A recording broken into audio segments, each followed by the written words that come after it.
Hello, welcome to Kalam IAS Academy. This is Priyanka Mahapatra, faculty at Kalam IAS. So today we'll be having a detailed analysis of the UPSC essay paper 2022, and the topic is Poets are the Unacknowledged Legislators of the World. So before writing the main content of the essay, you have to brainstorm. So what do you do in the brainstorming session? You have to collate all your ideas, whether it is relevant, irrelevant, structured, unstructured. You just have to collate the ideas in the rough page of the answer sheet. There is a rough page given in the UPSC answer sheet. You have to utilize that in the brainstorming session. So after that, you will arrange the ideas, the dimensions in a logical fashion. Which argument, which dimension should go first, which dimension should go last in the later part of the essay, whether you are having enough examples to substantiate your arguments or not, you will check that. Okay, whether you are closely writing the topic or you are beating around the bush, that also it is checked in the brainstorming session. Okay, that's how you are creating a main framework of the essay. In fact, you are also defining the introduction part of the essay. You're also defining the conclusion part of the essay. You're also defining the anecdote. You'll also check that if the anecdote is justifying the wholesome meaning of the essay or not. In the conclusion, you would see that if you are able to reconnect, if you are able to connect back to the introduction or not. So everything is defined in the brainstorming session so that you're ready with the framework and you have to just expand those ideas in the main content of the essay. So see how helpful it will be when you define each and everything in the brainstorming session itself. So it will take around 20-25 minutes of your time per essay. Devote that time and properly create the main framework of the essay, right? So in the brainstorming session, you just have to create 4-5 important dimensions of this particular essay. This is the dimensions which I have created. You can create your own dimensions. Okay, so if you're coming up with any new dimensions, please write it in the comment section. I'll check them. I'll be happy to check them. Okay, so first is that coming to the topic that poets are the unacknowledged legislators of the world. So what do you interpret from this topic? So it's a very powerful statement which has resonated for centuries. It says that poets, through their words and artistry, they have shaped our perspectives. They have influenced our perspectives. They have influenced our opinion and the very fabric of the society as well. This is the main interpretation of the essay. So here you would sort out the main keywords of the essay, that is legislator. Who is a real legislator? You would explain that. Then you would come to the main demand of the topic, that how poets act as a legislator and why poet is called an unacknowledged legislator, as the topic is asking you, as the topic is arguing. Then you would come to the main, that is icing on the cake, cherry on the cake, that is whether they are flawless, the limitations of poets being the unacknowledged legislator. That is a counter argument part of the essay. Right? So these are the 4 dimensions of this particular essay. First dimension is who is the real legislator. So here you would be giving the difference between the two. The normal legislator, which we understand in the common language, in the day-to-day language. They are the parliamentarians and the lawmakers. And on the other hand, you would refer to the poet, who are referred to as unacknowledged legislators. So you can write here that parliamentarians and the lawmakers, how they are chosen by the general public, how they are approved by the general public, and therefore they are responsible to the people. They are answerable to the people. Whereas the poets, through their poems, through their artistry, they how they influence the opinion of the society, how they build perspectives of the society, how they communicate with the heart, how they stir the feeling of the audience. Although there is no requirement of approval from the general public. So this is the difference you would be writing between the two. Then you would come to an example. You would write an example. Always remember, whenever you are explaining the keywords of the essay, always accompany with an example. So here you can refer to The Cry of Children, the poem Cry of Children, which was written by poetess Mrs. Elizabeth Barrett Browning, and how her writing had a profound impact on the public opinion. So much so that Lord Peel's cabinet introduced legislation prohibiting the use of young children in the industries in that time. So here the poet took the lawmaker's place. Therefore, it is a legislator. Okay? So this is how you would be introducing. So then you come to the second dimension, that how poets are a legislator. So first you can write that how poets, they have played a role in preventing from anarchy. So you can give example of the fall of Roman Empire.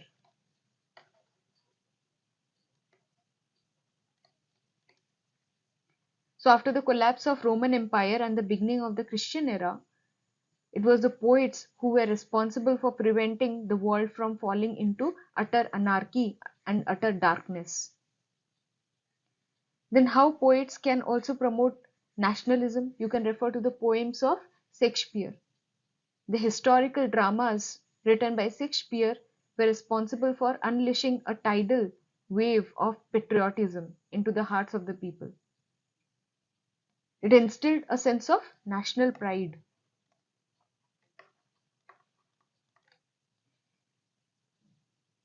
By describing the achievements of the England that time. As a direct consequence of this, England rose to the prominence on the global stage during Elizabeth's reign, earning the title of England's Golden Age. So for this, okay, it is important to note that you have to have a good knowledge of the poets and the poems in this particular essay. Okay, so if you're good at English literature or you're good at poems, then this is your topic. Otherwise, it was not your topic. Other topics of the year 2022 would have helped you. Okay, so you need to have a proper knowledge of poets and poems to write this particular essay. So don't get disheartened by listening to the content of the essay. See, the content of the essay has to be around the poets and the poems only, and how they have formed the opinions across the world. Okay? Then we come to the poets being an important role model in the economic sphere as well. So how poets, they have the power to generate new bodies of knowledge and legislate through their writing, which establishes their function as legislators. So you can give the example of Kautilya over here. So he said that wealth might be considered morally acceptable if it was obtained by lawful methods. He believed that acquiring wealth was an effective way to safeguard a nation's population against starvation. So how his thought process stirred the opinions of the rulers that time. You can talk of the social legislation. How poets, they have formed the social legislation. You can talk of the Bhakti movement.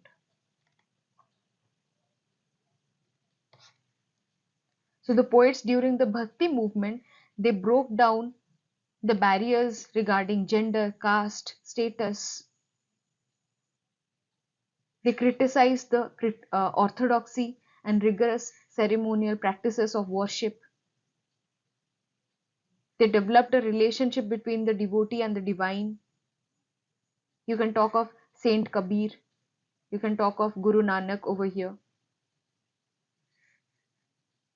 Okay. Then you can talk of some contemporary examples as well, of some Western poets as well. So here you can talk of the songs of protest. You can talk of Bob Dylan's anthem against the war and social inequality during the 1960s, how it ignited a generation of activism, helped shape the public opinion about the Vietnam War and the civil rights. Then you can talk of feminism. See how the points are made from diverse angles. You can talk of the economic sphere, you can talk of the religious or the social sphere, as in the Bhakti movement we talked about. You can talk of the protest activism, political activism. Again, you can talk of the feminism aspect. So this is how your essay will look more diverse whenever you are bringing examples from various spheres. So in feminism, you can talk of Sylvia Plath. Through her exploration of female identity and experiences, it gave voice to the women's struggles and contributed to the rise of feminist thought and activism. You can talk of political activism through the Neruda's passionate love poems. It influenced the Latin American literature and also became a rallying point for the resistance against the oppressive regimes. Then you can talk of Homer and classical mythology, how the epic poems of Homer, like Odyssey, not only shaped the Greek culture but also continued to influence the Western literature and storytelling, laying the foundation for epics and narratives. So for this topic, again, I'm repeating that you need to have a good knowledge about the poets and the poems. So these are just a few examples and the list can go on. Here the main crux is that the poems and the poets, they work silently, planting seeds of change that can blossom over time, that can build perspectives of the society, that can build opinion in the very fabric of the society. So while their role may not be explicitly acknowledged, but their influence has been on shaping various public opinion, challenging the existing, challenging the orthodoxy, the norms, and also inspiring action towards a better world. So this is how you can make your arguments and then give these examples. Then you would come to the main topic, that is why poets are often called unacknowledged legislators. So why they are unacknowledged? Because of lack of formal authority. They hold no official positions. They hold no approval from the general public. They only rely on the power of their words and willingness of their audience to engage with the ideas.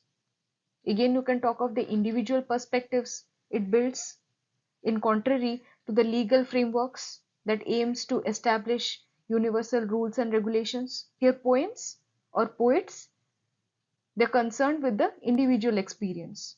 They expose various injustices and inequalities that may be actually not visible under the legalistic lens. So they're basically concerned about the individual perspectives, their own perspective. Then you can talk of the emphasis on the imagination and emotion, how traditional legislation they focus on rational arguments and poets use the power of imagination and emotion to move and inspire. This is how they challenge the established norms and ignite social change. Then you can talk of the indirect influence, unlike the formal lawmakers who have direct approval from the public. Poets influence the society in a very indirect way. Okay? So this is how you can justify that poets are often called unacknowledged legislators, because they lack formal authority, they have indirect influence, contrary to the direct influence which the parliamentarians have. They emphasize on imagination and emotion, right? Then we come to the counter argument part of the essay. So here you would be countering the main argument of the essay. You would be talking about the challenges or limitations.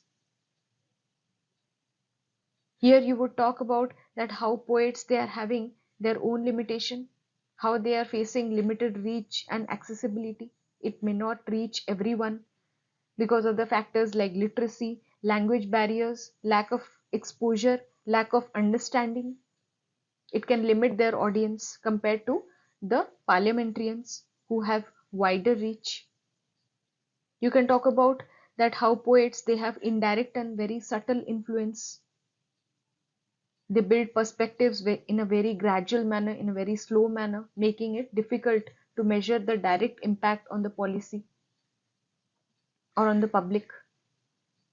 You can talk about that how they offer very infeasible solutions sometimes. Lack of practicality. Although they illuminate the problems, they emphasize on the problems, they highlight the problems of the society and inspire action, but they rarely offer any concrete solutions to the problem.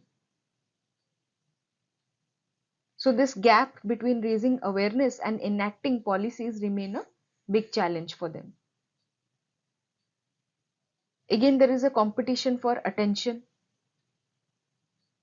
So this poetry faces a competition for attention from the diverse sources in a world saturated with information and entertainment already. So this is how you can write the limitations or challenges which the poets, being the unacknowledged legislators of the world, are facing. Then you would come to the conclusion. In the conclusion, you would write that how the role of poets, being unacknowledged legislators, remains significant. You would end the essay in an optimistic way.